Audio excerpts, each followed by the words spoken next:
Bonjour et bienvenue, vous écoutez C'était ce jour-là, une série de podcasts consacrée à l'histoire des Juifs en Europe. Je suis Isabelle Pirambeau, ancienne correspondante de presse à l'étranger, traductrice et rédactrice.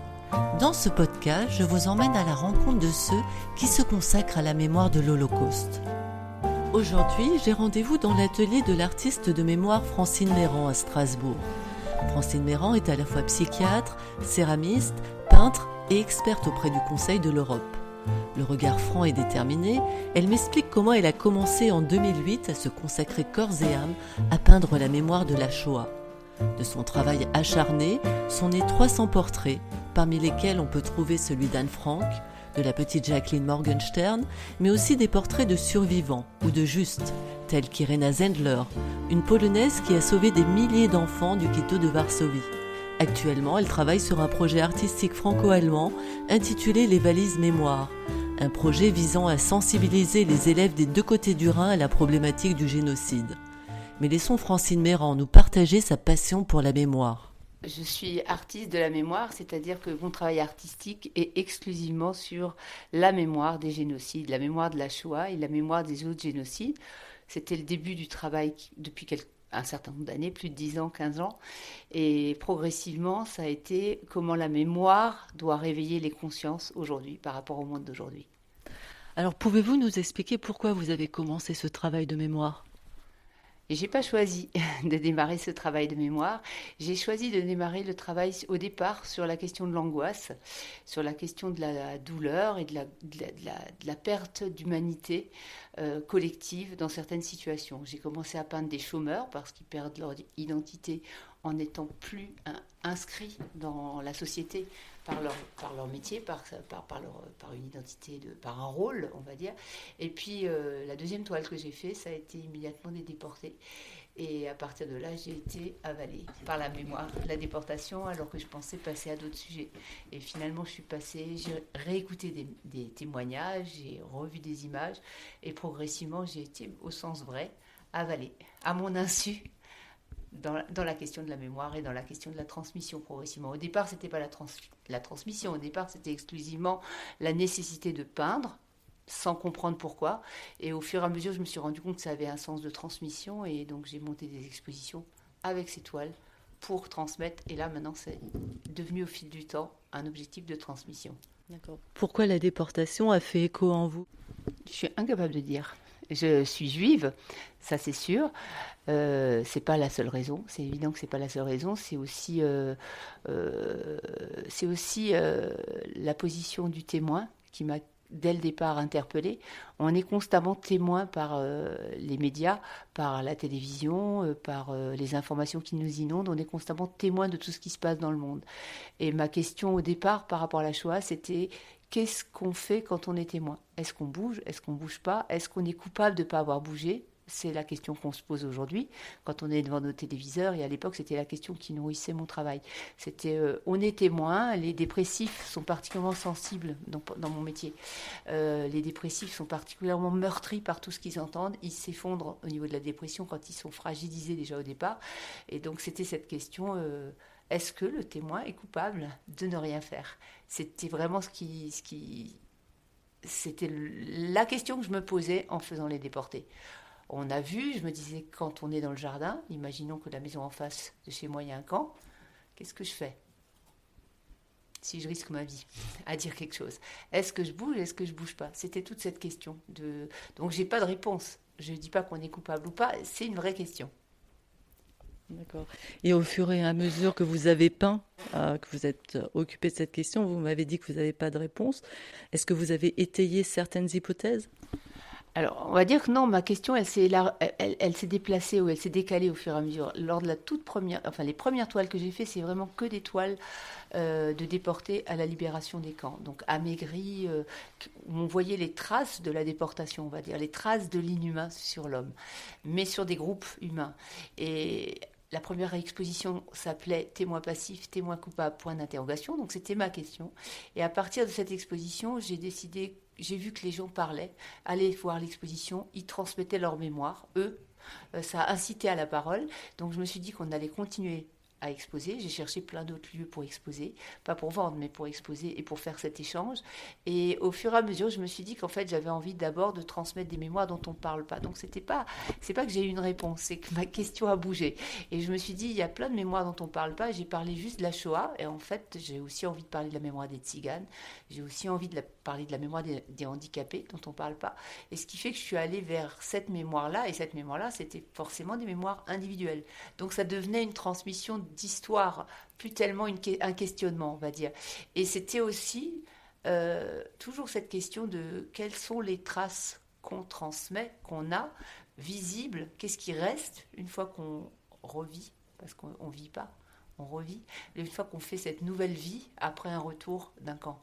C'était vraiment, c'était plus la position du témoin, c'était la position de la résilience ou la position, quelles sont ces traces, comment on survit avec ces traces, parce qu'on ne reprend pas une vie, on a une deuxième naissance, on va dire, après. Et c'était ça qui était derrière ma peinture à ce moment-là. Donc, je réponds pas aux questions, en fait. Je ne fais qu'ouvrir des questions. D'accord. Nous nous trouvons actuellement dans votre atelier, donc il y a beaucoup de portraits de personnes qui ont été concernées par différents génocides. Et il y a aussi d'autres peintures, des peintures de personnes qui ont traversé la Shoah, notamment une peinture que vous avez peinte au Maroc, vous m'avez expliqué. Vous pouvez me parler de cette peinture? Le travail sur la Shoah, il date de 2008. La peinture, elle date de 2006. C'est-à-dire, lors de la première exposition, j'avais pas beaucoup de toiles, mais je voulais absolument exposer parce que les toiles chez moi dérangeaient tout le monde. Et donc, j'ai voulu exposer et j'avais peut-être 6 toiles ou 7 toiles. Et je me disais, mais en fait, mon travail était là avant que je m'en rende compte, c'était déjà là. Et en l'occurrence, on m'en avait déjà parlé, alors qu'à l'époque, ça me paraissait complètement imaginaire, enfin complètement une déformation d'interprétation de la peinture. J'avais peint une toile à partir d'une photo que j'ai prise au Maroc de la Médina de Marrakech, sauf qu'à l'époque j'avais décidé que je peignais en marron et noir, donc des couleurs plutôt sombres. Et pour moi c'était la Médina, il n'y avait pas de question en fait. Et je l'avais dans mon salon et quelqu'un est venu à ce moment-là, donc 2 ans avant, et a demandé à mon mari si j'avais un problème de dépression ou quelque chose, pourquoi je peignais les camps. Et pour moi, il n'y avait pas les camps dans ce tableau. Donc pour moi, c'était le Maroc. Même si les couleurs ne sont pas celles du Maroc, c'était le Maroc. Et donc ça m'est revenu en mémoire au moment où j'exposais. Et je me suis dit, en fait, d'évidence, quand on voit ce tableau, on n'imagine pas que c'est le Maroc. On voit les camps, on voit les rails qui vont vers Auschwitz. On voit presque la chambre à gaz derrière. Et donc, quelque part, je pense que c'était là et que je n'avais pas repéré que c'était là. Ce qui fait que je l'ai rajouté dans mon exposition parce que je pense réellement que c'était à mon insu. Je pense d'ailleurs que je peins à mon insu pour ce que je fais. Et vraiment, je pense que je ne savais pas pourquoi. C'était un besoin vital pour moi de peindre depuis toute petite, mais je ne savais pas pourquoi. Alors que le jour où j'ai commencé à peindre la Shoah, c'est là que ma peinture est vraiment venue. C'est-à-dire que pour aujourd'hui, c'est évident que je ne peindrai pas autre chose. Je pense que je suis née avec cette capacité de peindre pour ça. Voilà, c'est comme si j'ai pas le choix en fait. C'est pas un choix. C'est votre inconscient qui parle? Oui, je pense. Je pense réellement que c'est pas volontaire. C'est pas quelque chose que j'ai choisi. Je pense que il y a quelque chose qui est passé en moi et qui me demande de peindre. Voilà. Quoi, je sais pas. Parce que c'est pareil que quand je peins un portrait, j'entends une histoire, l'histoire me touche. J'ai pas d'alternative. Je me pose pas la question, tiens, pourquoi pas, je pourrais peindre, ça se pose pas comme ça.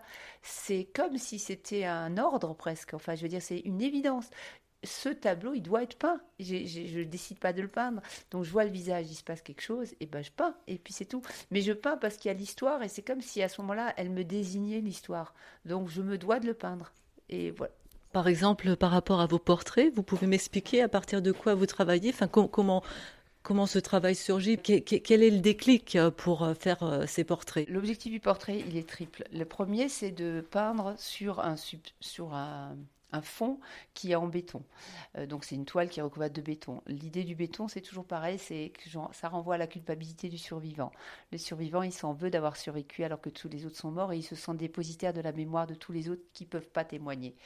Euh, Puisque on dit bien, il n'y a pas de témoins en fait. Les témoins, ils sont restés là-bas, enfin, ils ont disparu. Donc mon idée, c'est que dans tous les tableaux, d'une part, il y a le béton derrière qui renvoie à la mémoire de tous les autres. Ça, je règle le problème de la culpabilité de survivre. La deuxième, c'est le rapport à la perte du nom et de l'inhumain.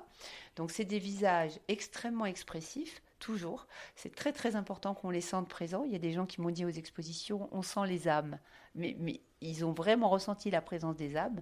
Et c'est l'objectif, c'est qu'on sente vraiment quelqu'un de vivant, pas quelqu'un de mort. Parce que je considère que ceux qui sont morts, il ne s'agit pas de rappeler leur mort, il s'agit de rappeler ce qu'ils étaient avant de mourir, donc leur vie en fait.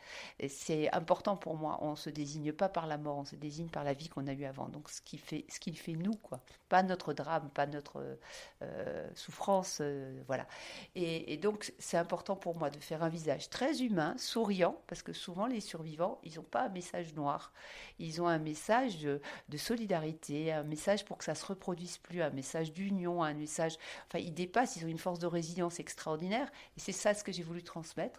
Et donc, c'est des visages dont j'ai remis les noms. Sur la tranche du tableau, il y a le nom, parce que c'est important, ils ont retrouvé leur nom, ils n'ont pas perdu, contrairement aux nazis qui avaient voulu relever les noms et qui les avaient enlevés. Et il y a une numérotation arbitraire, 1, 2, 3, 4, 5, c'est vraiment une numérotation, c'est pas des numéros, qui renvoient à la barbarie. Je n'ai pas représenté la barbarie, mais l'idée d'être un numéro, je l'ai représenté comme ça. C'est-à-dire que ça renvoie évidemment au matricule, mais c'est pas que ça. C'est vraiment l'idée que ils étaient comme des numéros, même si on n'avait pas mis le matricule. Symboliquement, ils étaient comme des numéros, simplement. Ils étaient stuqueux, comme on disait.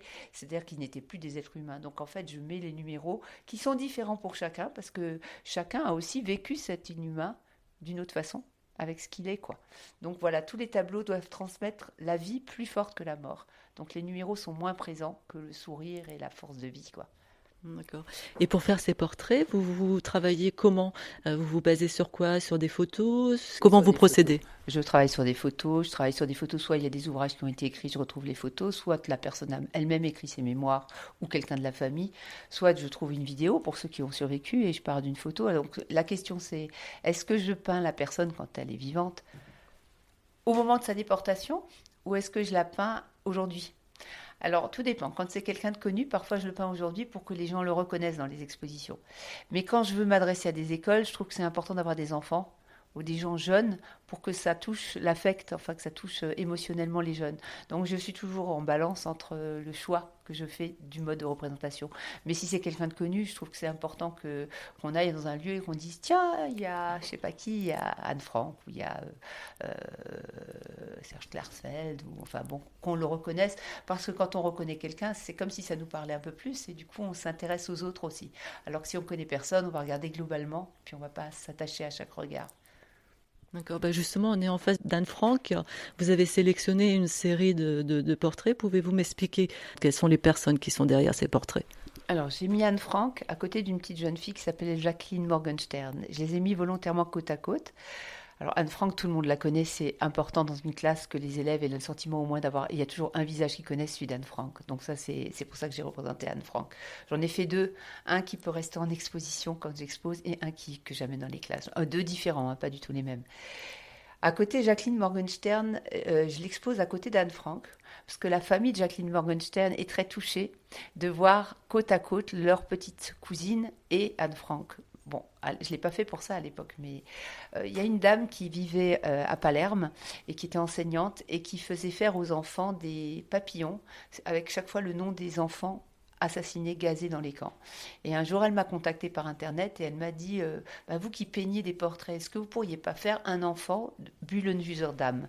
Bullenhüser-Damm, c'est une école à Hambourg où ont été amenés des enfants qui avaient subi des expérimentations à Neuengamme, des expérimentations sur la tuberculose. On leur avait retiré des ganglions. Il y avait 20 enfants de différents pays, tous jeunes, et deux Français, dont Jacqueline Morgenstern, cette petite fille. Et donc ils ont subi des expérimentations par un pseudo-médecin nazi. Au moment où la guerre s'achevait, évidemment, les nazis ont voulu effacer les traces. Ils ont embarqué ces enfants, les ont tués dans l'école Bullenhüser-Damm qui se trouve à Hambourg. Ils les ont assassinés, accrochés comme à des crochets de boucher dans la pièce. Et cette histoire a été intégralement oubliée. Personne n'en a parlé. Personne n'a su le destin en fait de ces 20 enfants. Et un journaliste allemand a retrouvé l'histoire à un moment et l'a sorti dans le journal Stern, enfin Das Stern ou Die Stern. Et à ce moment-là, c'est arrivé au grand jour et on a décidé de faire la mémoire de ce lieu. Donc il y a une roseraie qui a été faite là-bas. Tous les ans, il y a une commémoration pour ces enfants. Et donc j'ai représenté pour qu'elles transmettent cette histoire et aussi parce que je trouve que c'est important dans les écoles qu'on se rende compte que les gamins, ils sont allés à l'école après la guerre, comme s'il n'y avait rien dans cette école, ça n'avait aucune trace de cette histoire. Et quand j'ai peint ce portrait, après je suis allée sur Internet et j'ai cherché tous les Morgenstern.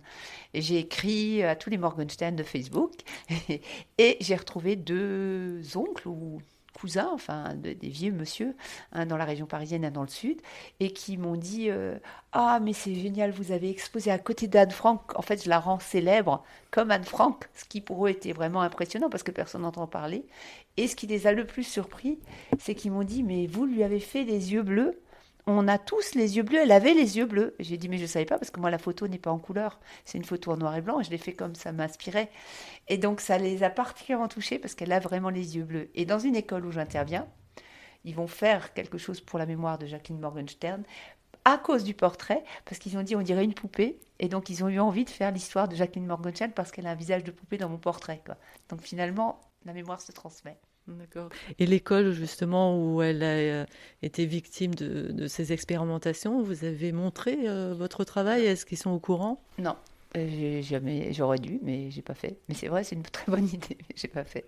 J'ai pas fait. D'accord. C'est vrai. La famille le sait, mais c'est vrai, l'école ne le sait pas, à mon avis. Je sais pas, il faudrait peut-être que je leur écrive, mais je l'ai pas fait. Voilà, et je vous ai mis un autre petit gars en bas. En fait, non, on va peut-être parler en bas. La petite cigane en bas, c'est une petite cigane qui symbolise vraiment la discrimination. Donc, elle a été gazée à Auschwitz. Mais c'est une petite fille qui a été abandonnée par sa famille tzigane qui n'avait pas d'argent, qui l'a déposée dans un petit panier devant l'hôpital Aster, dans un petit village, une petite ville ouvrière, industrielle. Ils ont posé le petit panier en écrivant « Je m'appelle… » Je ne sais plus son nom, ça me reviendra. Ah oui, Sidonie Adlersbourg. Il existe un livre sur elle, pour enfants, pour adolescents. Et ils ont posé, je m'appelle Sidonie, occupez-vous de moi. La famille Tzigane a écrit ça. L'hôpital l'a prise. Et à ce moment-là, n'avait pas assez de sous. Ils l'ont gardée un petit temps. Et puis, il fallait trouver une famille pour la prendre. Ils n'avaient pas de finances. Une famille l'a prise. Et cette petite fille est tombée malade. Enfin, était malade. Aucun médecin n'a voulu la soigner parce qu'elle avait la peau basanée. Ils ont trouvé un guérisseur qui l'a soignée. Et donc la petite fille s'est remise et ils se sont vraiment occupés d'elle, alors que c'était des gens pauvres, des ouvriers vraiment. Et à un moment, le système nazi, qui a des registres extrêmement bien organisés, a retrouvé cette petite fille en disant elle est descendante de tziganes, nous avons retrouvé sa famille, il faut que sa famille la récupère, entre autres termes, pour aller à Auschwitz. Et donc, ils n'ont pas eu d'autre alternative. Ils ont essayé de s'opposer. Et la petite fille a été prise. Et dans la nuit, donc elle a été mise à un endroit. Et dans la nuit même, elle a été gazée. Enfin, elle a été emmenée à Auschwitz et gazée sur le champ. Donc, ça traduit d'une part la discrimination, puisque les médecins n'ont pas voulu la soigner. Et d'autre part, l'organisation technique administrative du système nazi qui arrive à retrouver des enfants même adoptés, enfin pris en charge, incroyable quoi. Donc il y a une autre histoire, j'ai pas une autre petite fille qui a eu plus de chance qu'elle, qui a eu de la chance on va dire tout court, ou pareil, une histoire où ils ont pris une petite fille, alors elle n'était pas basanée comme ça, et pareil, elle a été repérée, on a su qu'elle avait mystique, qu'elle avait les sans mêler, quoi. Mhm. Ils l'ont retrouvée, ils l'ont prise, elle a été déportée et le papa, qui était aussi un homme très très simple, s'est battu, a écrit à tous les niveaux de hiérarchie pour la récupérer et il a fini par la récupérer, quoi, avec des courriers à tous les niveaux de hiérarchique, quoi. Et il a récupéré, voilà, il y a une capot qui s'était occupée d'elle dans un camp, enfin, voilà. Donc, en général, j'expose les deux portraits côte à côte, quoi. Et l'autre portrait, c'est le portrait de Camille Claudel. Ça aussi, c'est important de transmettre le destin des malades mentaux. En Allemagne nazie, en Alsace aussi, les malades mentaux étaient stérilisés dans un premier temps, puis gazés. Donc exterminés. Les premières chambres à gaz étaient pour les malades mentaux, avant d'être pour les juifs. C'est les premiers essais, c'était sur les malades mentaux. Le reste de la France, on ne le dit pas assez, mais le reste de la France a laissé mourir ces malades mentaux dans les hôpitaux psychiatriques. Ils sont morts de faim. Ça s'appelle l'extermination douce. Donc, ils sont morts de faim sous les yeux des médecins qui n'ont rien fait pour empêcher, sous les yeux des familles qui n'ont rien fait non plus pour empêcher. Et ce fut le cas de Camille Claudel. Voilà, c'était le cas de Camille Claudel, dont Rodin n'a rien fait non plus. C'était sa maîtresse. Il n'a rien fait non plus pour la sortir de l'hôpital psychiatrique, alors qu'ils le savaient. Ils le savaient tous, hein, ce qui se passait. Il y a eu franchement 400 000 morts ou 500 000 morts, je ne sais plus. Et on en parle très, très, très, très, très peu. Il n'y a pas de mémorial pour ça encore en France. Il y a un mémorial pour les handicapés à Berlin, mais en France, il n'y a rien. Donc c'est une façon de leur rendre hommage. Ouais. Parce qu'il n'y a personne qui peut transmettre la mémoire des handicapés. Enfin, je veux dire, personne de survivant, j'entends, hein, ou de descendants. Ils n'ont en général pas de descendance. Donc, je trouve que. Puis moi, je suis psychiatre, donc je trouvais que c'était. Le minimum, c'était de le dire. Et puis, je trouve que c'est aussi important dans les écoles, parce que pareil, on disait toujours, on ne peut plus parler de la Shoah dans les classes. Alors, pour parler de la Shoah, c'est important de dire qu'avant la Shoah aussi, il y a eu les malades mentaux et que ça ramène aussi à la question de la théorie utilitariste qu'avaient les nazis. Et de dire qu'un être qui sert à rien, au sens économique, il doit disparaître. Et c'est important pour les jeunes de l'entendre ça, parce qu'eux, ils sont confrontés aux gens qui servent à rien, entre guillemets. Ceux qui sont chômeurs, ceux qui sont handicapés, malades, ça c'est quelque chose qui les touche. Donc dire qu'un régime décide qui sert à quelque chose, qui a le droit de vivre ou qui n'a pas le droit de vivre, à travers le destin des handicapés, je pense qu'on transmet quelque chose de cette valeur-là. Donc je pense que c'est important. C'est pour ça que je trouve que c'est important d'en parler. Complètement. Et ensuite, la dame qui est à côté ? La dame qui est à côté, c'est parce que je transmets le visage de survivants qui ont survécu, d'autres qui ont été assassinés, et de résistants aussi, mais aussi de justes. Donc c'est important parce qu'aussi, on vit un monde aujourd'hui qui est très barbare, un monde qui est plein de violence, où parfois la mort est plus importante que la vie, où les valeurs de la mort sont plus importantes. C'est pas par hasard qu'il y a des gens qui font un attentat et qui se donnent la mort en même temps, qui sont prêts à mourir pour une cause, ou je sais pas, ça s'incendie, se flambe, enfin je veux dire... Là, c'est des visages, j'ai peint les justes parmi les nations, ou même des gens qui n'ont pas été nommés justes parmi les nations, mais qui ont fait des actes justes. Parce que je trouve que c'est important de se rendre compte qu'il y a des gens qui ont osé prendre des risques pour la vie de quelqu'un d'autre, mais prendre le risque de perdre leur vie, mais pas pour donner la mort, pour donner la vie à quelqu'un d'autre. Et c'est des images vraiment positives d'identification pour les jeunes, des héros. Et il n'y a pas beaucoup de héros aujourd'hui. Des héros, c'est les terroristes, quoi. C'est un héros pour certains. Je trouve que ce serait important de montrer des héros qui ont fait des actes humains. Quand on fait un acte humain, on sent qu'on a une valeur humaine. Voilà. Et donc finalement, de se rendre compte qu'il y a des gens qui ont osé prendre des risques pour leur vie, pour sauver quelqu'un d'autre, ça aussi leur confère une humanité. Et ça donne le sentiment qu'on est quelqu'un, même si on perd sa vie, mais parce qu'on a avant tout pensé à la vie de l'autre, avant tout pensé à la souffrance de l'autre. Voilà. Et ça, je trouve que c'est un exemple pour les jeunes, qu'ils oublient aujourd'hui un peu, beaucoup. Oui, puis on n'est pas habitué à voir ce genre de personnes, sauf dans les films. Oui, c'est ça. C'est ça. Et donc là, c'est le portrait, par exemple, mais j'en ai fait beaucoup. Là, c'est Irena Sendler. Donc, c'est une Polonaise qui est assez connue, qui est reconnue en Pologne. C'était une assistante sociale qui aidait les pauvres de façon générale, mais qui, pendant la période nazie, entrait tous les jours au ghetto de Varsovie, allait dans le cadre d'une association, Zegota, qui était une association de résistance et qui voulait sauver le maximum de gens. Elle allait et elle cherchait les enfants, elle les faisait sortir du ghetto de Varsovie par tous les biais, par des espèces de tunnels secrets, par des poubelles, par plein de systèmes, et elle les plaçait dans des familles chrétiennes à l'extérieur du ghetto de Varsovie. Alors elle a fait ça en constant, elle a été dénoncée à un moment, donc elle s'est fait fracturer les bras, les jambes, elle a recommencé dès qu'elle s'est remise, c'est un miracle qu'elle ait survécu, elle a recommencé malgré tout, elle a continué à le faire, et elle faisait une deuxième chose, c'est qu'elle avait tous les noms de ses enfants, puisqu'on les cachait quand on est enfant caché, on est caché sous un autre nom, et elle voulait que les enfants puissent retrouver leurs parents d'avant-guerre, donc elle avait une jarre dans son jardin, et dedans elle mettait les noms de correspondance entre le nom de caché et le nom qu'ils avaient avant, tous les parents ont été gazés, donc il n'est resté personne. Mais par contre, ses enfants ont été sauvés. Et quand elle a eu une médaille à Yad Vashem, sa seule phrase, ça a été, elle en avait sauvé 2000 à peu près. J'en ai pas sauvé, je m'en veux, j'en ai pas sauvé assez. Wow. Voilà. Ouais. Extraordinaire. Ouais. Voilà, donc oui, je pense que c'est vraiment des lumières, quoi, pour la jeunesse en plus, pour aujourd'hui, quoi. Parce que ça s'adresse maintenant beaucoup aux jeunes, hein, ce que je Mhm. fais. Et tout en bas? Et tout en bas, c'est mon grand-oncle, qui est la seule mémoire qu'on nous ait transmise sur la dernière guerre.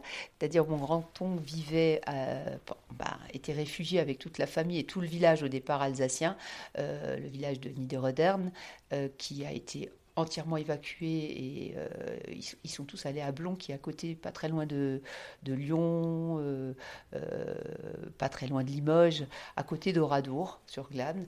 Et ils ont vécu là-bas. Les Alsaciens ont pu rentrer en Alsace, évidemment, mais pas les Juifs. Et donc, ils sont restés toute la guerre là-bas. Lui-même, il était blessé de guerre de la Première Guerre mondiale. Donc, il avait été reconnu invalide de guerre. Il avait un problème de genou. Et pendant toute la période, il a travaillé comme manœuvre, on va dire.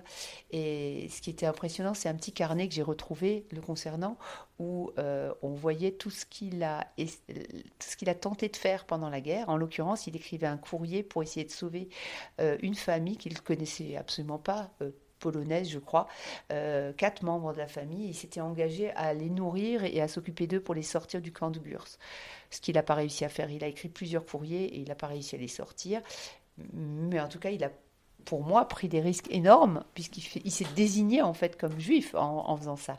Et la deuxième chose qui est très très poignante, c'est qu'à un moment, les troupes Ottenbacher sont arrivées à Blon, comme un mois après les troupes d'Asreich qui étaient arrivées à Oradour-sur-Glane. Les villageois ont eu terriblement peur parce qu'ils savaient que les troupes venaient pour éventuellement brûler le village, comme à Oradour. Donc ils sont tous partis dans la forêt et lui s'est rappelé à ce moment-là qu'ils avaient un otage allemand dans la cave et il s'est dit il va mourir incendié puisqu'ils vont incendier les maisons. Donc il est reparti dans le village pour le libérer et c'est à ce moment-là qu'il a été pris, qu'il a été fusillé sur place. Donc c'est devenu dans la famille le héros de notre famille et c'était le héros de mon fils. Alors j'ai peint le portrait pour mon père. Pas du tout pour l'exposition, c'était un cadeau à mon père. Et puis, mon père est mort maintenant il y a à peu près 10 ans. Et là, cette année, j'ai décidé pour la première fois de faire une Stolperstein et de transmettre son histoire. Du coup, j'ai transmis l'histoire dans les écoles et du coup, maintenant, je l'amène dans ma valise dans les écoles. Ce que je ne faisais pas avant, alors que le portrait est fait depuis 10 ans, hein. D'accord. Un Stolperstein, c'est un pavé de la mémoire. Voilà, c'est ça. Et on l'a fait dans le village avec une intervention de l'école, puisque ils ont mis en scène l'histoire de donc le René, qui s'appelait René Klein.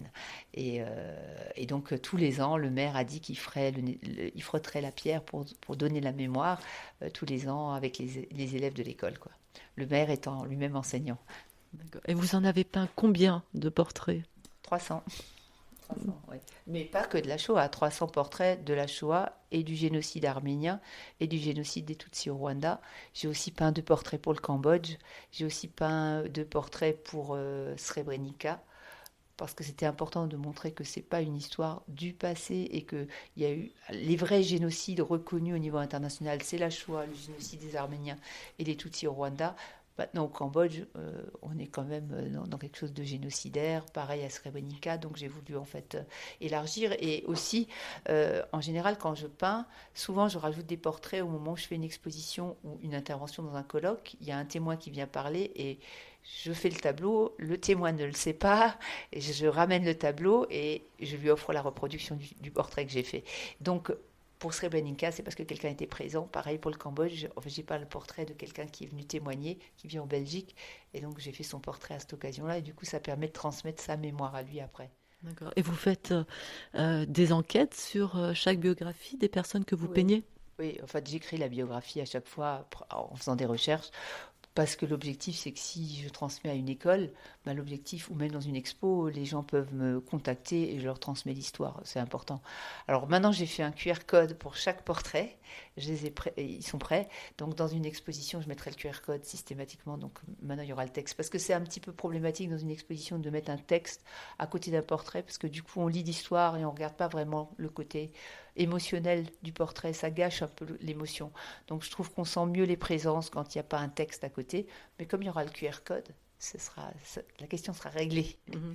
Et savoir ce que ces personnes ont vécu vous aide à peindre ces personnes, j'imagine. C'est impossible de peindre sans savoir l'histoire. C'est l'histoire qui me porte pour peindre. S'il n'y a pas d'histoire derrière, ça me parle pas.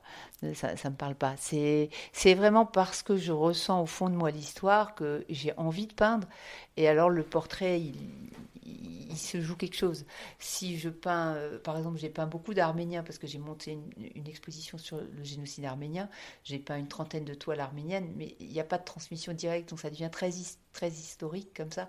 Je trouve pas qu'ils soient très chaleureux, enfin très parlants les portraits. Mais quand j'entends parler quelqu'un qui a témoigné ou que je lis l'histoire de quelque chose qui me touche plus proche comme ça et pas juste très historique, bah là, le portrait il n'est pas le même, hein. Il se passe quelque chose. Oui, vous redonnez en plus une identité à des personnes Ouais. qui ne vivent plus. Qui vivent plus ou qui vivent encore mais qui peuvent pas témoigner partout, ils peuvent pas se déplacer partout. Donc il y en a certains qui vivent, certains qui vivent plus. Je suis chaque fois surprise quand quelqu'un décède en France par exemple, parce que c'est très souvent un portrait que j'ai déjà fait. Parce qu'à un moment, j'avais une espèce d'urgence que j'ai plus, parce que je me suis rendu compte que c'était infaisable, mais à un moment, je m'étais dit, il faut que je les fasse tous avant qu'ils meurent. Donc je courais et j'en faisais, mais j'en faisais. Et à un moment, je me disais, pas possible en fait, c'est pas possible. Donc maintenant, je suis surprise parce que ceux que j'ai faits ils commencent à mourir parce qu'ils meurent de plus en plus, il y en a de moins en moins. Et donc chaque fois que je vois quelqu'un qui décède, je dis, mais celui-là, je l'ai pas, celui-là, je l'ai pas. Mais par contre, j'ai arrêté parce que qu'est-ce que je dois faire de 300 portraits? Qu'est-ce qu'ils vont devenir ces portraits? Ma question, c'est, je suis pas éternelle. Tous ces portraits, ils sont tous là. Et bah, je sais pas ce que mes enfants vont faire avec tout ça après. Mais vous les Ils exposez. vont pas. Oui, mais je suis pas éternelle. Et après, il va se passer quoi? Alors, je sais pas. Je trouve que ça perd son sens d'en faire trop si c'est pour pas les exposer. En plus, j'expose pas tout parce que c'est trop. Enfin, on peut pas tout exposer. Moi, j'avais imaginé un endroit où on aurait pu les mettre sur un mur, tous les portraits, un espèce d'immense mur de visage. Mais il faut qu'il y ait un endroit pour ça. Peut-être il y a quelque chose qui va se faire. On verra. Ah oui? Non. Peut-être quelque chose. Je dois aller Vous voir un avez des musée bonnes qui va nouvelles? ouvrir. Il y a un musée qui va ouvrir, qui s'agrandit dans un collège à Valbourg et ils m'ont dit que peut-être il y a un espace où je pourrais mettre des toiles on verra. J'attends de voir. Ah, ça serait une Ce serait super parfait nouvelle. parce que du coup Oui. ça prend son sens vraiment. Donc on va voir si ça se fait. Mais l'objectif c'est ça quoi. C'est-à-dire qu'il y a des toiles que j'ai besoin pour aller d'une école à l'autre ou d'une expo à l'autre, mais pas 300. Mais il y en a 200 que je peux exposer ailleurs et qui pourraient rester en dépôt quelque part, quoi. Si c'est pour les avoir chez moi, ça n'a aucun intérêt. C'est pour ça que j'ai arrêté de peindre en fait les portraits. D'accord. Et donc, à part les portraits, là, je vois qu'il y a d'autres tableaux. Vous pouvez m'expliquer un petit peu qu'est-ce qu'ils représentent, qu'est-ce qu'on voit sur ces tableaux? Alors au début, quand j'ai questionné la responsabilité et la culpabilité du témoin, j'ai décidé de peindre que ce qu'un témoin peut voir. Donc il ne s'agissait pas de peindre ce qui se passe dans un camp. Je n'ai jamais peint, je n'étais pas témoin, donc voilà, je suis pas. Et puis de toute façon, c'est épouvantable de peindre des morts à Bergen-Belsen, par exemple, c'est impossible. Enfin, je peux pas peindre. Il y a que il y a que ceux qui y sont passés qui peuvent peindre ça parce qu'il faut qu'ils le crachent, ils l'ont vu, il faut qu'ils l'extraient de leur mémoire quelque part et je pense que le tableau leur permet de mieux vivre en l'ayant posé quelque part. Mais, euh, mais moi, je me suis dit, je vais peindre tout ce dont on peut être témoin. C'est-à-dire, on peut être témoin avant qu'ils rentrent dans les camps, on peut être témoin à la sortie des camps. Mais entre, c'est une période. Voilà, j'y étais pas, je vais pas peindre. Donc j'ai peint des gens qui partent en déportation, c'est des gens sans visage et il n'y a pas de témoin. C'est-à-dire que le témoin est absent. C'est toujours cette question-là, où il est le témoin? Ben, Qu'est-ce qu'il fait? il est en Il y en a face, pas. là. Bah Nous, oui, on est le c'est témoin. nous. Mais autrement, il y a personne autour. Donc, alors qu'il y en avait, hein, honnêtement, sur la photo dont je suis partie, on voit des témoins. Mais moi, j'ai voulu qu'il n'y en ait pas parce que justement, le témoin n'a rien fait. Ils ont laissé partir. Donc, c'est des gens sans visage puisqu'ils ne sont désignés que par le fait d'être juifs ou tziganes. Enfin, C'était en voilà. Pologne? Oui, je suis partie de photos d'archives à chaque fois. Hein, j'en ai fait de différents endroits. J'en ai fait en France aussi. J'ai fait le camp de. On a parlé tout à l'heure. Drancy? De Rancy, je n'ai pas fait parce que les photos picturalement m'ont pas parlé, quoi. Donc j'ai pas fait. Je trouve que c'est une cour rectangulaire. Ça me parlait pas, on va dire. Non, Bonne-la-Rolande? voilà, j'ai fait le départ vers Bonne-la-Rolande. J'ai fait aussi un départ de gens qui partaient à Kiel, à la gare de Kiel. Je sais plus, à Compiègne, oui, il y a un tableau à Compiègne. Pourquoi à Compiègne? Parce qu'à Compiègne, le camp est dans la ville. vraiment dans la ville, et les gens marchaient à pied du camp pour aller à la gare. Et les gens étaient aux fenêtres et voyaient puisque j'ai exposé à Compiègne, c'est pour ça que je les suis aussi, dans le camp de Compiègne, et les gens voyaient ces déportés qui partaient, et ils se cachaient, c'est écrit, il y a vraiment des textes, ils se cachaient derrière les rideaux, parce que si on les voit pas, c'est comme s'ils n'avaient pas vu, quoi. C'est le truc classique, on ferme les yeux comme ça, on ne voit pas. Et donc, il y en a qui ramassaient les courriers que les gens laissaient pour les transmettre, mais il y en a quand même beaucoup qui faisaient ceux qui ne voyaient pas. Donc c'est toujours cette question du témoin. Donc le premier tableau, c'est les foules qui partent. Donc c'est vraiment la question du vide, de l'absence du témoin. Donc c'est nous, les témoins. Et le deuxième tableau, il y en a eu plusieurs comme ça de foules. Le deuxième tableau, c'est un moment où je suis arrivée et j'avais besoin d'avoir des déportés grands de ma taille devant moi. Donc j'ai fait un diptyque qui part des photos de l'album d'Auschwitz. Ces femmes avec les enfants qui arrivent à Auschwitz. Et là, je voulais que ces femmes, elles me désignent coupable. Je veux dire qu'elles nous disent pourquoi vous avez laissé faire, pourquoi vous avez fait ça. Et donc chaque visage était un visage agressif en fait. C'était pas des visages passifs, c'est des visages qui nous regardent méchamment quoi. Vous nous avez fait ça quoi. Enfin regarde-moi dans les yeux quoi. Et ce tableau, dans la première exposition, il a tellement interpellé. J'ai mis un texte à côté que les gens ils n'arrivaient pas à passer à côté. La première salle d'exposition, c'était juste avant les toilettes. C'est une grande salle au Conseil régional à Strasbourg. Et au bout, il y avait les toilettes. Les gens ne me connaissaient pas, ni mon travail. Et les gens passaient dans cette salle, ils me demandaient où sont les toilettes. Et en fait, ils étaient happés par cette toile, toujours celle-là. Et ils n'arrivaient pas à passer devant. Ils passaient, ils s'arrêtaient et ils allaient lire le texte. Et j'ai trouvé que c'était incroyable. C'est-à-dire qu'ils se sentaient happés. Et c'était vrai, c'était ce que je voulais.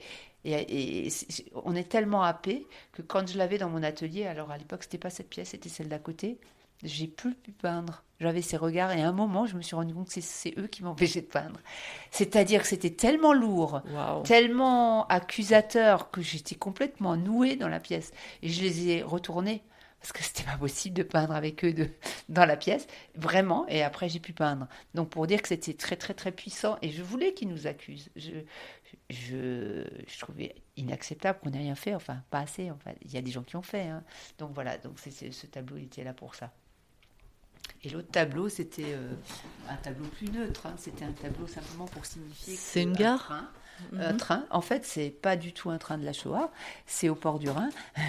C'est un train de marchandises qui je sais même pas s'il fonctionne encore, mais j'ai peint des photos que j'ai prises au port du Rhin et c'était au moment où je ne peignais pas la Shoah non plus. Mais après, j'ai trouvé que ça avait son sens parce que j'ai peint 2 trains. Le train, c'est normalement, quand on se demande est-ce que la culture protège la barbarie, est-ce que le progrès protège la barbarie, ben non, ni la culture ni le progrès. L'Allemagne est un pays cultivé pour le moins. Hein. Et le train, c'était un gain pour la liberté, un gain pour les vacances, un gain pour le plaisir, pour le rapprochement aussi, pour le rapprochement des familles. On pouvait retrouver de la famille qui était loin et on a dévoyé complètement cet outil de plaisir et de rapprochement pour en faire un outil de mort. Donc je trouvais que c'est pour ça que j'ai intégré dans l'exposition effectivement des trains. D'accord. Et dans la salle d'à côté, montrez-moi le tableau que vous avez peint. Là, c'est le tableau, en fait, c'était les tableaux du départ. C'est les tableaux des déportés à la libération. Enfin, quand on a découvert, c'est pas qu'on les a libérés. Quand on est tombé sur eux en les découvrant. Alors après, j'ai arrêté de peindre, j'en ai fait quelques-unes comme ça. Pourquoi ils n'ont pas de visage ? Ils n'ont pas de visage parce qu'ils sont dans les camps et qu'on les a déshumanisés, donc ils ont perdu leur individualité. C'est en sortant des camps, ils vont retrouver une humanité en retrouvant un peu de leur personnalité et de leur identité propre. Mais là, ils sont complètement anonymisés dans les camps, donc c'est pour ça que j'ai pas mis de visage. Et de numéros ? J'étais pas encore dans le travail des numéros, c'était avant. Les numéros sont venus après. Ils sont venus à partir du moment où j'ai fait les visages. Et après, j'en ai introduit aussi dans les toiles. Mais tous les tableaux du départ, il n'y a pas de numéro. C'est vraiment... En fait, la question du numéro m'est venue pendant la première exposition. Pendant la première exposition, j'ai un problème avec les chiffres. J'ai fait une section scientifique, hein, donc j'ai pas eu de gros problèmes.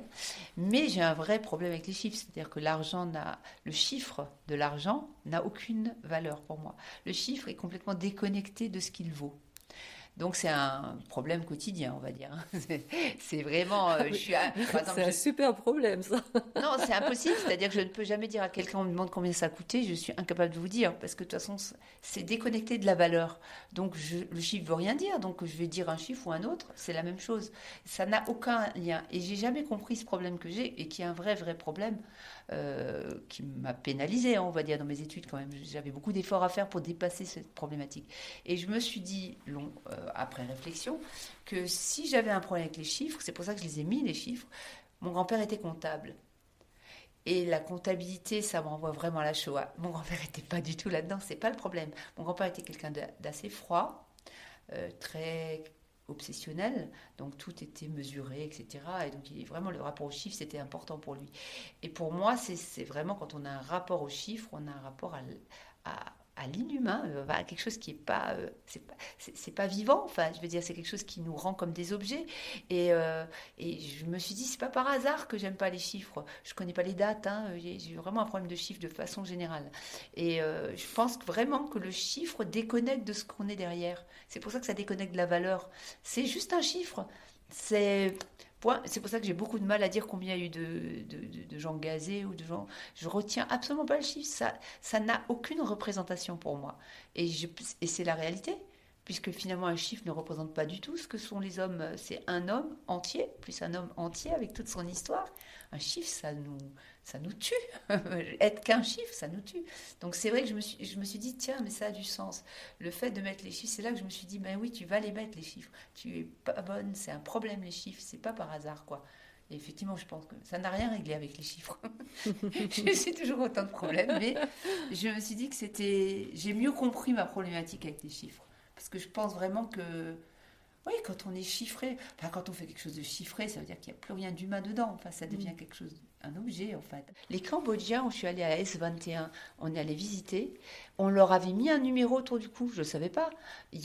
Par contre, on ne leur a pas tatoué. Mais ils avaient un collier avec un truc rond, avec un chiffre dessus. Donc, ils étaient aussi qu'un numéro. Parce que ce que je dis toujours, dans le livre que j'ai écrit, j'explique bien, il y a tout un chapitre sur ce que c'est la numérotation. Mais quand on est un numéro, on n'est plus un homme. Mais ça veut dire aussi que celui qui nous tue ne voit plus l'homme. C'est pas seulement nous, c'est-à-dire que ça déshumanise des deux côtés. En fait, on n'a même plus l'impression de tuer un homme.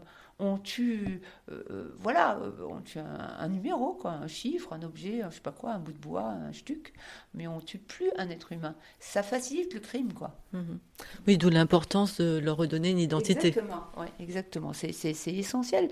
Et ça aussi, j'explique dans les écoles. Le nom, c'est quoi? Je leur explique qu'est-ce que c'est le nom. Le nom, il porte beaucoup de choses. Le prénom, c'est le choix des parents. Donc déjà, ça a du sens, parce que pourquoi les parents ont donné ce prénom? Le nom de famille, c'est le nom de où on descend, donc de toute notre histoire. Donc c'est vraiment une identité dense, en fait, le nom qu'on porte. C'est à la fois le choix des parents, donc quelque chose d'affectif, on va dire, et à la fois, c'est notre origine et de quoi on descend. Donc en enlevant le nom, on nous enlève tout, enfin tout ce pourquoi on est là, quoi. Donc je pense que c'est pas un petit geste, quoi.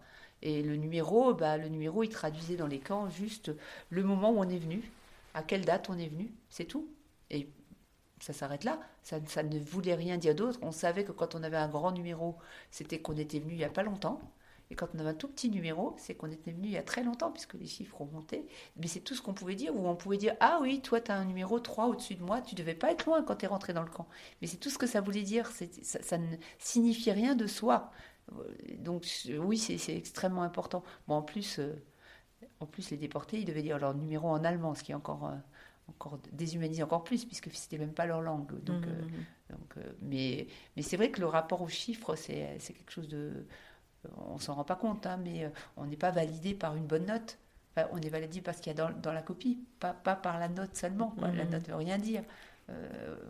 Voilà, bon, c'est tout le rapport aux chiffres. En fait, je dis toujours, c'est comme un code barre. Hein. Voilà, on est des codes barres. Les codes barres, on n'est rien, quoi, en fait. Hein. Sauf qu'en plus, pendant la Shoah, le code barre, il désignait pas plein de choses. Il désignait juste le moment où on était arrivé dans le camp, c'est tout. Alors que le code barre, il traduit quand même, je pense, un tas d'ingrédients qui nous constituent, enfin, beaucoup plus de choses, on va dire. Hein. Oui, vous parlez de code barre, mais d'après ce que vous m'avez expliqué, justement, vous êtes en train de mener à bien un travail franco-allemand qui s'appelle les valises Valise mémoire. mémoire, ouais. C'est un travail qui est destiné à sensibiliser les élèves des deux côtés du Rhin. Donc il y a un code barre sur ces valises. Vous pouvez me raconter quel est le concept de ce travail que vous êtes en train de mener à bien? Alors, il n'y a pas de code barre sur la valise. Il y a un QR code, mais c'est pas un code barre. Le QR code, il permet d'entendre la voix de la valise. Alors, Alors, il y a plusieurs axes dans le projet. Le premier, c'est de faire réfléchir à la notion du bagage. Donc de la valise, mais plus largement du bagage. Donc quel bagage on a avec soi? Déjà, c'est une première chose. Qu'est-ce qu'on porte de son histoire? Ça, c'est la première chose. Donc déjà, l'idée, c'est de faire revenir les élèves à leur propre histoire, quelle qu'elle soit, de leurs parents, de leurs grands-parents, mais déjà de s'imprégner de leur histoire, donc de leur bagage. Ça, c'est un premier temps. Le deuxième temps, c'est de leur dire dans quelles circonstances on emmène un bagage. Alors évidemment, ils vont tous dire pour les vacances classiques, les déplacements, voyager, etc. Mais bon, non. La valise, c'est aussi autre chose, ça symbolise autre chose. Et on ramène, à ce moment-là, je montre des images de la Shoah, c'est les valises à Auschwitz, c'est symbolique quand même de la Shoah, de voir ces amas de valises. Pas une valise, mais plein de valises. C'est aussi le symbole des Kindertransport, qui avaient le droit d'emmener une seule valise quand ces enfants qui ont été sauvés en 1938 et qui sont partis en Grande-Bretagne. Donc c'est aussi le symbole des Kindertransport. Et donc ça permet d'introduire la notion de la Shoah, de l'Holocauste, de revenir sur ces notions d'Holocauste, de revenir aussi sur le temps très court qu'on a parfois pour faire sa valise, sur le fait qu'une valise, on emmène ce qui nous est cher, pas seulement ce qu'on porte, mais ce qui nous est cher, ce qui fait que quand on ouvre une valise, on peut parfois deviner qui est derrière la valise, puisqu'on voit les objets dans une valise. Donc c'est intéressant aussi de se dire, la valise, c'est comme on ouvre quelque chose, une histoire derrière la valise. Et donc les sensibiliser au fait que réaliser une valise, c'est retracer dans une valise l'histoire de quelqu'un parce qu'il y a mis dans la valise. Et après... ce travail-là, je leur dis aussi qu'il y a des situations où on n'a pas le temps de faire une valise. Les Tutsis, par exemple, ils disent clairement, ils sont partis avec la valise dans la tête. Ils n'avaient rien. Dans beaucoup de situations où on doit courir, c'était le cas des Tutsis. Les Arméniens, ils n'ont pas fait de valise. Ils avaient des petits sacs, ils étaient sur des ânes. Ils n'avaient pas de valise non plus. Donc c'est le symbole de ce qu'on emporte avec soi. Parfois, c'est une photo. Et puis c'est tout. Parfois, c'est un épice ou je ne sais pas, enfin une petite chose. Et donc, j'ai voulu aussi qu'ils travaillent sur la notion de migration obligée. C'est-à-dire pour sauver sa vie ou pour d'autres raisons, mais une migration obligée. Et donc, quelque part, pour toucher les élèves aujourd'hui qui ont parfois aucun lien à la Shoah, mais du coup ça permet quand même de parler de la Shoah, parce que le but c'est quand même d'en parler et de le transmettre, mais en même temps de les sensibiliser à leur propre histoire et à une histoire d'aujourd'hui, et de bien leur faire le distinguo entre les deux, mais que ça permet de les toucher, et puis de permettre, encore une fois, c'est toujours cette question, on dit qu'on ne peut plus parler de la Shoah dans les écoles, moi j'estime qu'on peut. Ça dépend comment on en parle. Et moi, je l'introduis de façon un peu de travers. Et du coup, ça permet de reparler de ce que c'est un génocide clairement, de ce que c'est un crime de guerre clairement aussi, puisqu'aujourd'hui, on déforme tout. De reparler du pogrom de la nuit de cristal, de reparler du Veldiv. Tout ça, ça permet d'être introduit. Et les élèves, il n'y a pas d'opposition. Parce que c'est introduit dans un projet qui est, alors on va dire, flou, peut-être comme ça, qui permet d'introduire plein de notions. Après, ils en font ce qu'ils veulent, mais au moins, on peut aborder tout ça. Il n'y a personne qui s'oppose, j'entends pas de réflexion désagréable parce qu'on prononce le mot juif alors qu'il y a plein de gens qui disent qu'on ne peut plus en parler, mais par ce biais-là on arrive à en parler et les valises qu'ils vont faire, donc c'est soit sur l'immigration soit sur les génocides, la valise qu'on aurait préparée, elle doit retracer un destin individuel, donc à eux de réfléchir comment ils le symbolisent, et je propose à ce moment-là que l'élève raconte sa valise, donc ce qu'il a mis dans la valise, et qu'on enregistre ça, et du coup il y a un QR code sans chiffre, un dessin quoi, un QR code qui permettra d'être enregistré par ceux qui viennent visiter l'exposition et qui entendront l'histoire de la valise. Donc c'est la valise qui se racontera elle-même quoi. L'élève dira je suis la valise quoi. Voilà. D'accord. Vous pouvez me montrer ces valises? Oui.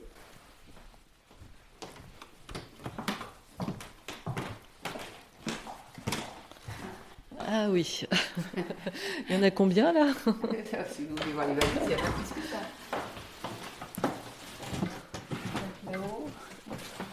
Ok. Beaucoup de valises. Ah oui, c'est des Là-haut. belles valises, des vieilles valises. Des vieilles valises que j'ai cumulées sur Internet. Et celle-là, c'est la dernière. J'ai acheté la semaine dernière un petit sac. Ouais, on dirait un cartable. Voilà, je me suis dit que ça pouvait être pareil, quelqu'un qui l'emmènerait. Et puis, bon, il s'agit donc soit d'écrire sur les valises, mais l'idée, c'est que ce projet, c'est pas un projet là, c'est un projet qui réunit 8 écoles. Il y a 4 classes en Allemagne, il y en a 4 en France. Peut-être plus que 4, d'ailleurs, des classes en France. 2, 4, 5, déjà 6 en France, en Alsace et dans le Haut-Rhin. Et l'idée, c'est que ce projet soit pérenne, donc continue l'année prochaine. Donc on a déjà 2 écoles qui sont partantes pour le faire l'année prochaine. Donc les valises, elles vont servir cette année et elles vont servir après. Donc ce sera réutilisable, on va dire. Les élèves vont pas faire des valises pérennes, mais il y aura une photo de chaque valise, ce qui fait que leur objet pourra être représenté dans d'autres expositions, dans d'autres écoles. Donc l'idée, c'est qu'effectivement, il y a une exposition dans chaque école cette année, plus dans un lieu où on mélangera les valises de cette année, et l'année prochaine que ça aille dans d'autres lieux et qu'on puisse continuer ce projet. D'accord, donc c'est un projet qui se passe dans les 2 pays, Oui. C'est-à-dire aussi bien dans les écoles allemandes que dans les écoles françaises. Hein. Il se passe à Kiel, donc il y a 2 classes à Kiel, il y a une classe à Rheinau et il y a une classe à Achern théoriquement, à Lahr, pardon, pas à Achern, à Lahr. Et en France, c'est 2 classes au lycée professionnel Heinrich Nessel à Haguenau, une classe à Kléber en section allemand, 2 classes au collège de l'Esplanade, et puis il y a une école où je suis intervenue à Ribeauvillé, avec lesquelles on a travaillé des masques, parce que l'idée c'est de travailler avec ce qu'on a dans la tête. Voilà, donc eux ils n'auront pas des valises, il y aura des masques, et donc dans l'exposition il y aura des valises, quelques installations de moi, toutes les autres ce sera celles des élèves, et en même temps il y aura ces masques au mur. L'exposition regroupera les valises des enfants allemands et les valises des enfants français. Exactement, ouais. L'objectif, c'est intéressant qu'il y ait ce lien entre les deux. C'est pour ça qu'il y a un certain nombre d'événements en allemand et en français, puisqu'on invite des témoins allemands qui vont faire une conférence en allemand. Il y a une dame qui s'appelle Eva Umlauf qui va venir et qui, elle, a été déportée à l'âge de 18 mois à Auschwitz. Elle est venue par le premier convoi qui n'a pas été gazé. C'est pour ça qu'elle a survécu. Et sa maman était enceinte et sa petite sœur est née à Auschwitz. Et donc cette dame a écrit un livre en allemand, en anglais aussi. Je ne sais plus, un titre très poétique, je sais plus le titre, Les yeux bleus aussi ou quelque chose comme ça, en regardant tes yeux bleus, un nom comme ça, je me rappelle plus très bien.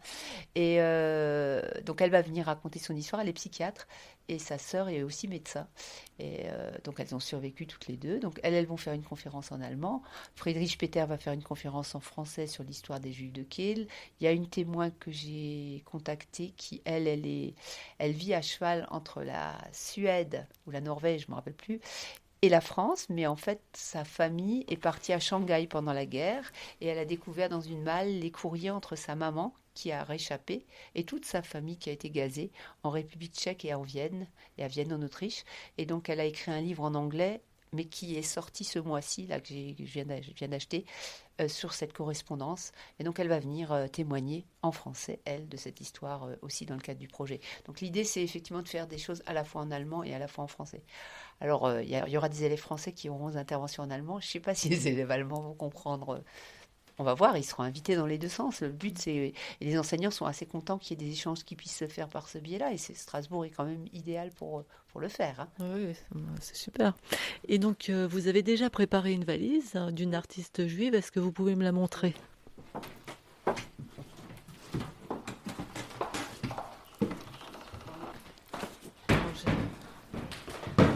C'est la valise de la famille de Hannah Orloff. C'est qui ? Hannah Orloff est une sculptrice qui a eu une exposition qui vient de se finir à Paris, au musée Zadkine. Et parallèlement à ça, elle a en exposition permanente dans son appartement-galerie qui s'appelle la Maison Seurat, qui se visite sur rendez-vous avec une visite guidée. Et il s'avère que j'étais à Paris et que j'ai fait la visite et que la personne qui a organisé cette visite guidée est toujours exclusivement sa petite fille. Et donc sa petite fille qui s'appelle Ariane Tamir fait visiter l'atelier de sa grand-mère. Et c'était très très très émouvant. Donc je ne savais pas grand-chose de Hannah Orloff, mais Hannah Orloff s'intègre parfaitement au projet des valises. Dans la mesure où elle a eu des migrations, ce qui est le sens du travail. Elle est partie d'Ukraine, où ils ont fui d'Ukraine parce qu'ils ont subi des pogroms, leur maison a été brûlée. Ils sont partis d'Ukraine, ils sont partis en 1905, donc elle est née en 1888. Ils sont partis en 1905 à Petah Tikva, donc par bateau de Marseille. Ils ont rejoint Marseille, ils sont partis en bateau en Palestine.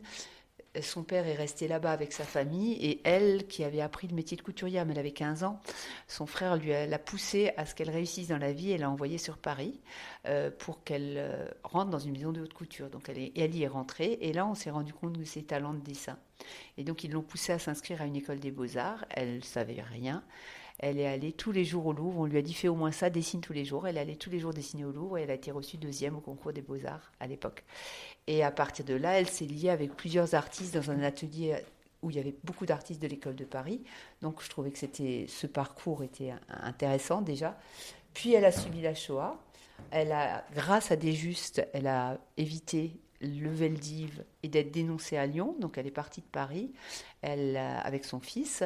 Elle est arrivée à Grenoble, puis à Lyon.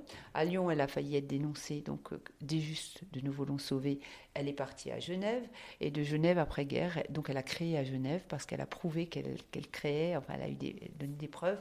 Donc elle a eu un petit atelier à Genève, et après la guerre, elle est remontée à Paris où elle a découvert que les 140 œuvres qu'elle avait faites ont été volées ou cassées.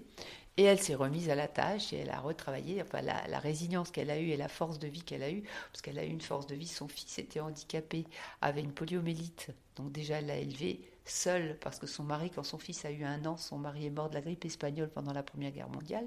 Et donc elle a élevé seule son petit garçon de 1 an, qui en plus a eu la poliomyélite, et donc avec le handicap, et elle s'est battue.